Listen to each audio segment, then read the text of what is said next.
Hi, everyone. I'm Kelly O'Horo, and this is Adaptable Behavior Explained. Hi there, everybody. Thanks for tuning into Adaptable today. I'm Kelly O'Horo. I'm your host, and I am with Tracy here today, who will introduce herself for part 2 of our series on divorce, primarily after a long marriage. But I've got Tracy here today, and we're going to talk about dating and parenting adult children after divorce, because both of those topics are not fun. And I think that people could use some advice and some support about that part of divorcing. And I'm lucky to have Tracy here because she's got a lot of personal experience on this topic, but is also a therapist with Infinite Healing and Wellness. So Tracy, thanks for being here. Welcome, and tell us a little bit about yourself. Thank you for having me. Yes, I've been at Infinite a couple years, an LAC, love it. And I am a mom. I have 3 adult children. I am currently engaged. Congratulations. Oh, and a correction for the last episode, I mentioned married, and I was a little ahead of myself because I remember the pictures of your engagement, and I was so excited, and I just got you married right away. Yep. So Not yet married, Not yet. but very exciting. Yes. So you can talk about the whole series of what happens after divorce. Yes. And what that whole thing is like, especially in this day and age. So what was your experience like when you decided to start dating after you were divorced? At first, I had no interest in dating. I'm like, I'm just going to focus on my career, which I had never done. And I had great friends and great family and spend time with my kids. And so I really had no intention. So I think I went on 2 blind dates. And then and your face does I'm it all. like, After 27 years, and like when we were single, I've been married 25 years, you were married 27 years. There was no internet swipey and like. No, I never wanted to do that. It's crazy that that's how people meet now. Yeah, so I didn't want to do that. What were some of the challenges that you ran into dating in this era? How do I trust anybody? Everybody, I didn't do the online thing, but how do you really know what you're getting? Sure. And how am I you don't want to waste a bunch of time and then find out this. I've had a lot of other friends that were divorced and did all the dating sites, so I heard a lot of horror stories with that. I really didn't want to date. I ended up randomly being out and meeting now my fiance, who even then it was like, Not interested. Yeah. Yeah.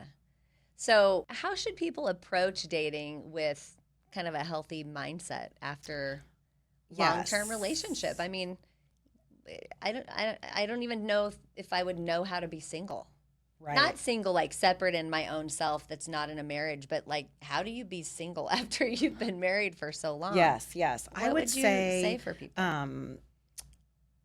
I would say first and foremost, how I compared meeting someone at this age versus when I was in my 20s.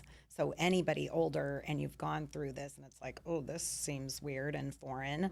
My advice would be you just need to be you and kind of own your morals, your values, and what you stand for. I feel like what I see in an unhealthy way, it's, oh my gosh, I'm old and I don't want to be all alone. And so I've got to try to be this and try to be that and be, good enough.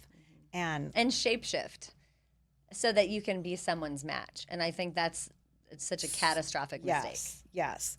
And so looking back, it was kind of good that I didn't want to meet anybody because I was really just owning all the shit I'd been through and figuring out me.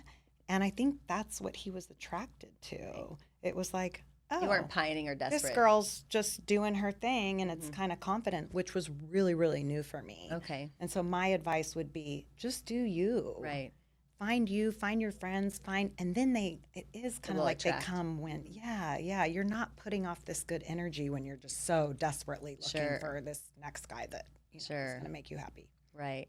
What would you say to someone who feels reluctant or hesitant to date? Because, I mean, that kind of is a little bit about how you were. And fast forward to where you are now, you would have been losing out if you stayed in that mindset. Absolutely. So looking back, it's like, okay, well, what really is dating? Oh, I'm scared to date. Oh, I'm scared to put myself out there. And those are all real things. But I feel like if they could come at it with the mindset of you're just meeting people Right. and you can learn so much about yourself meeting new and different people. Sure. So why not put yourself out there? It's an experience instead of going in with this desperation Or any expectation that something was going Yeah. to be like there'd be some finality to it. Yeah. I mean, okay, so you go on a date. What's the worst thing? Right. You have some Dinner. food and Right. and if you're not a click, maybe you learn something about his job. Maybe you end up, he likes one of your friends or you like one of his, it's Right. just, it could turn into Right. anything. Sure. And so if you're kind of just owning it as your And open. journey and it's an experience. When I was dating before I met my husband, I dated for about 10 months in between a previous relationship. And and although it wasn't after a divorce, it was after a 6-year relationship. And so I have a little bit of experience, but I was 22 at the time. So it was a very different season of life. But I remember thinking, I'm going to date a lot because I don't know me and I don't know what I want and I don't know who they are. And I need to figure that out. And so what I did was I dated and then I sort of just kept a journal of things that I called it my deal breaker list. Yeah. Because once you're passionate and, there's all this chemistry and everything else, you kind of forget the things that really are important to you that would anchor you in a relationship or the foundation of a relationship. And I remember thinking, I don't want to get confused because of chemistry or because of passion. I want to be like very clear about what I want in a partner. And so I would write things down that was really attractive and things that were just like a no-go for me. I love that. And I would write them down. And that way, the next relationship, if somebody had one of those or didn't have one of the things that I had written, and I only had like about 10 things on that list. It wasn't, people need to be them, but they're just things that aren't going to line up for you and your values. Right, the non-negotiables. And I think that's a good exercise to do for someone who just, whatever it is, you're going to learn something about you. And one of mine was like, there needed to be some form of faith in the relationship because I came from a divorced family and I don't know how to do this. And I want to make sure that we at least lean on something bigger than us when we want to throw in the towel because relationships are so hard. And I knew that another one was that they needed to be respectful to people in service industries. Oh, yeah. Because I knew that would just be such a cringy thing for me if we were somewhere and someone was just like super disrespectful to a server. I'm like, nope, just no. It's who they are. It's just like not going to work for me. So there was things like that I would add to my list. I love that. Yeah, I did that with my kids growing up. I mean, not when they were little, but praying for who their spouse would be, and that make a list of the 10 qualities. And then as you're dating, sometimes you're like, oh, I really like that quality, or oh my gosh, like I definitely, because everybody's different. Right. Everybody's unique and they bring so many different qualities to the table. And when you're learning, if you use it as an exercise of learning about self and connection with others, I mean, I think there is a whole lot we can learn about ourselves. So that would be my advice is look at dating like an experiment. Right. And I don't want to be like that, or I do want to. Right. I want to give off that energy or have that quality. Right. And don't shapeshift for someone else. No. Be you authentically, wholly. Otherwise, it's not going to work anyway. We can't be fake for so long, right? That's not going to hold. So great. Thank you so much for that advice. I think it's important, and it's such a hard time. I mean, and for those who do dating apps, just a couple of safety things. I think meeting someone in a public space, not letting people know where you live. If someone can vet someone, that's always helpful. But it's share your location with somebody. What are some other safety tips you can think of? I just have a couple friends that are single and they share their location if they're going and say on heads up, I'm going on a date. This is and then she'll go to the bathroom and say, you need to come up with an emergency because this is going horrible. Which is not authentic. Instead of saying, I don't think this is going to work out. Right. We can go ahead and save ourselves some time and call it a night. That's what she should have done. Yeah, for sure.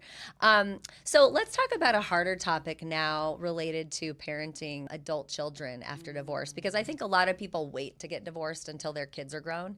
And I think they're sorely surprised and also don't recognize there's still a tremendous amount of damage that happens for our offspring if we divorce even once they're out of the house. Yeah. So what are some of the things that you feel comfortable sharing that were hard for your kids after this? And I did. I thought, well, at least my kids are adults when this, kind of transpired. This,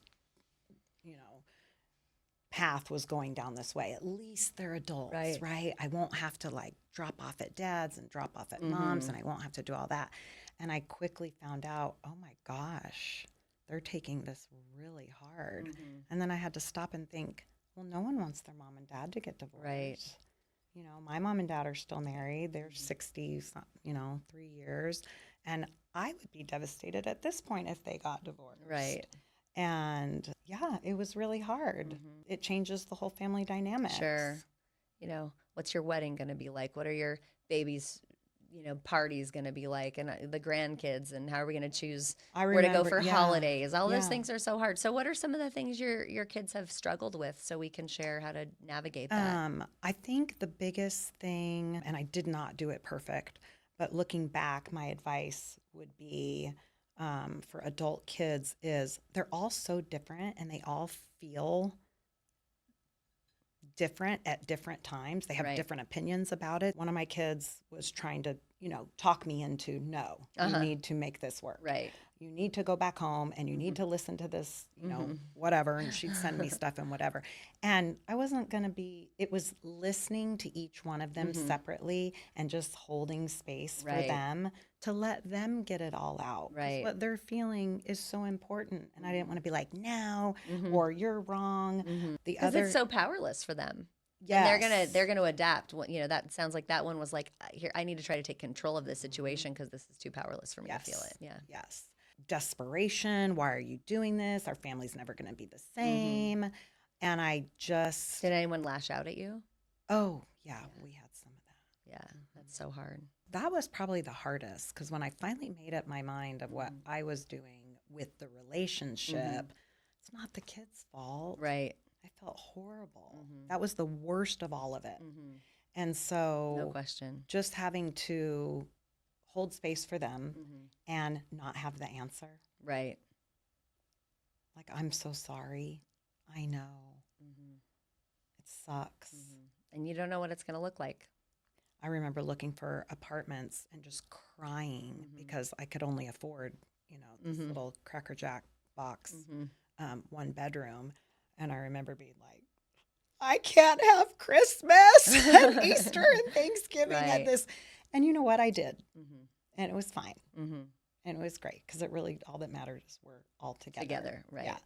But with the kid thing is let them be mad, vent, weep. Right. Let them do it for as long as they need to do it. And don't make it about you. Absolutely Don't not. make it I about think you. they tried to get into the wanting to know and the details. And that was one thing I tried to be really good at was I don't need to drag you into our junk. Right. And so let's just keep it about you and your feeling and how we're going to be okay and we're going to get through this. Right. What about blame?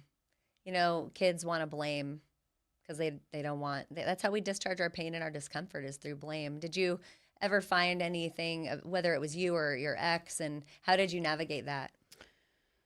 Yeah, it's hard for someone to go, well, you're just giving up. And it's all your fault. They don't know what you've been doing behind closed doors for however many years. And dealing with I it. think looking back, they probably all have 3 different stories. Sure. Because it felt different for all 3 of them. And I hope that my goal was that they saw my sincerity of I'm so sorry this is happening. And when the blame of like, well, you left or you're giving up or you're whatever it was I would have bet money that I would never be doing this. And so I get that from you saying, no, this can't happen. And sometimes you just find yourself in a position that you never thought you'd be in, and it sucks and it's hard, and I'm doing the best I can. Right. It's painful. It's Yeah. loss. There's no way around that. And what about how you address the other parent? Because I think so many parents really get this wrong. I have a whole other episode on this. So if this is happening for you, I've got an episode on how to parent in divorce, and also tips from an attorney about who is a family law divorce attorney. So I have a couple of other episodes to check those out if this is in your wheelhouse right now. Yeah. But what are some things you would say about how to deal with the the other parent and how you navigate that?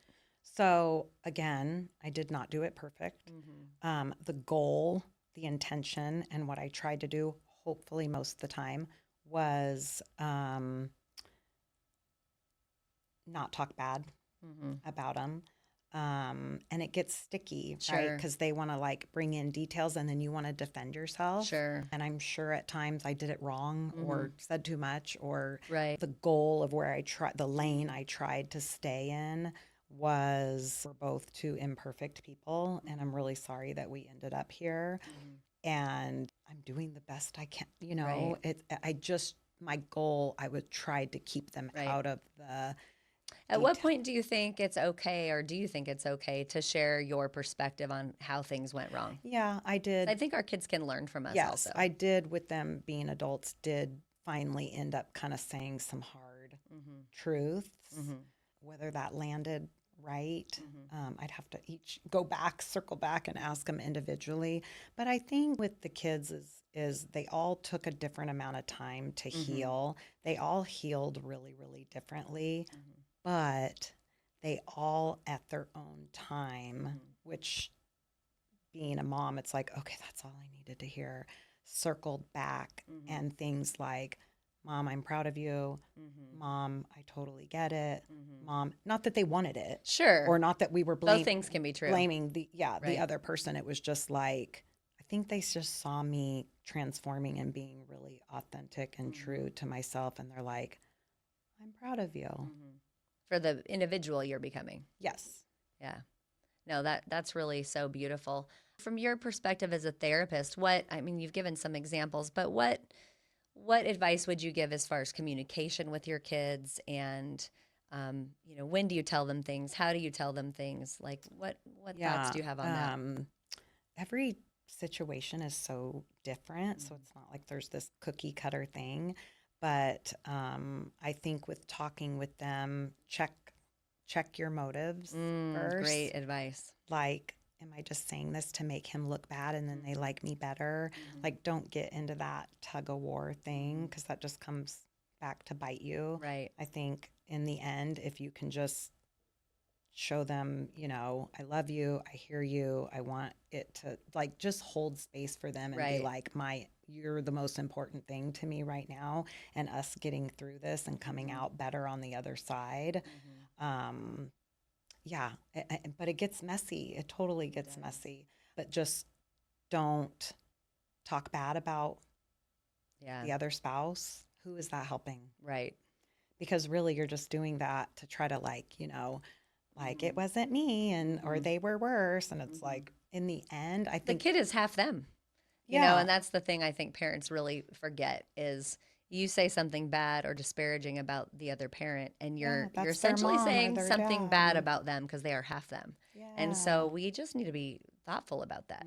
You never want to say something nasty about your own child. Yeah, It's not good for their self-esteem. I did find myself, because they'll, they probably did it the other way around, but if they came to me and were venting about their dad, to the best of my ability, I would say, I would encourage that relationship. Right. Because It doesn't serve everybody your kids to should lose a try to parent. have a healthy relationship with their mom and their dad Right. to the best ability that they can. Right. So I always was like, and still do, like, oh, what'd you do with your dad? And that makes it easier for them. Right. That's all I cared about. Which is so selfless and not super common. A lot of times parents really don't know how to do that, and it really makes a mess. It really, really does. What role has therapy played for you in the aftermath of this and your family? Everything. All the things. Therapy, I've, had a therapist at different times in my adult life and going through things. And obviously a lot of therapy going through this divorce, reprocessing, the past and all the stuff. So yeah, if you don't do therapy, how do you, I don't even know how you would do it. Yeah, I don't know how people heal without it, but Yeah, they might. I think there's way too many messy emotions and they're all over the place. You're angry one day, you're sad and crying the next day. Confused. You're confused. Shame, regret. There's so many Right. emotions. And so what are we just going to shove all that down? And so therapy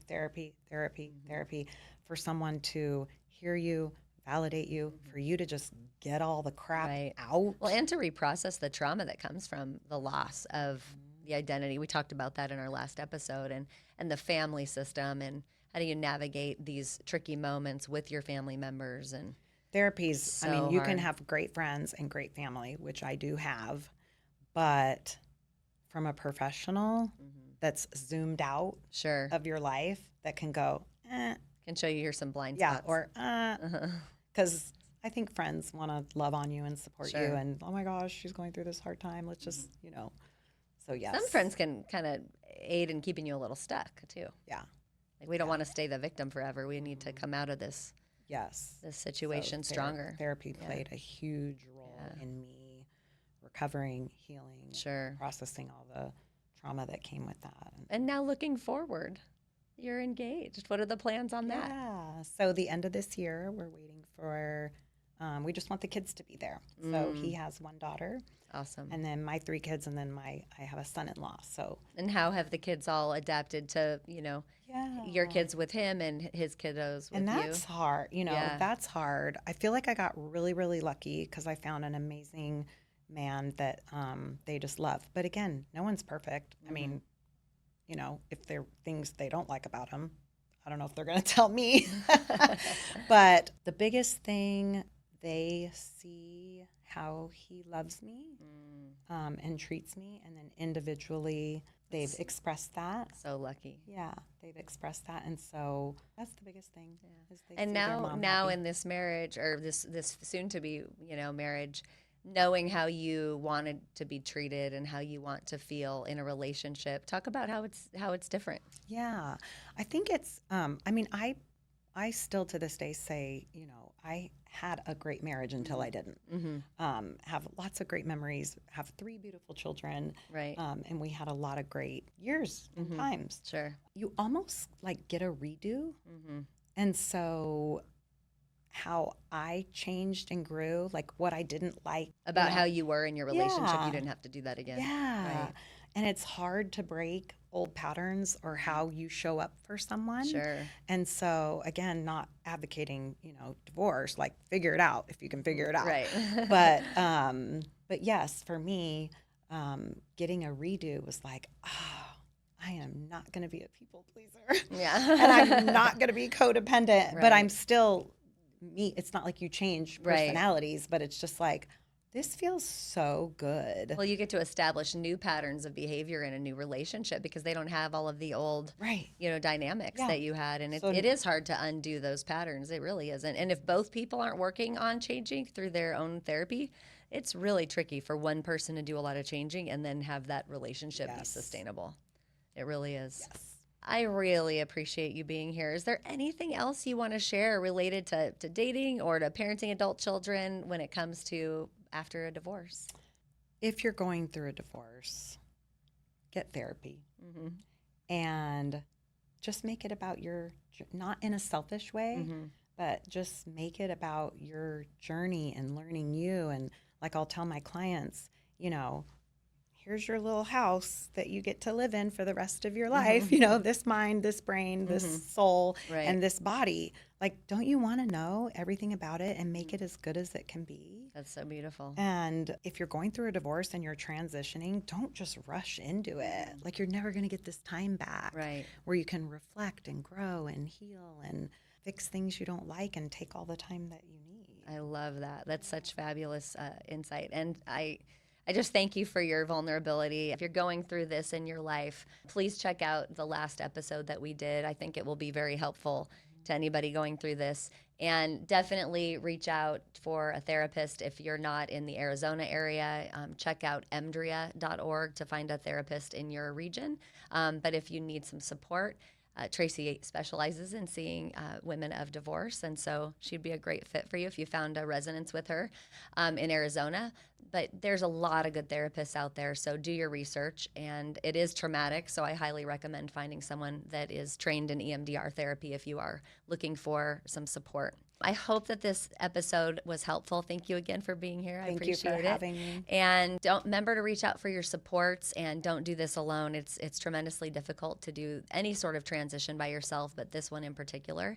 And I love that you said, just do the best that you can, because that's all that you can do. And it's going to be bumpy and hard and messy. Thank you so much for tuning in. I wish you healing. If this is something you're going through, please share this or pass it along to someone else who might benefit from it if you know of someone in the same circumstance. And don't forget to lead with love. Until we meet again, it'll never steer you wrong.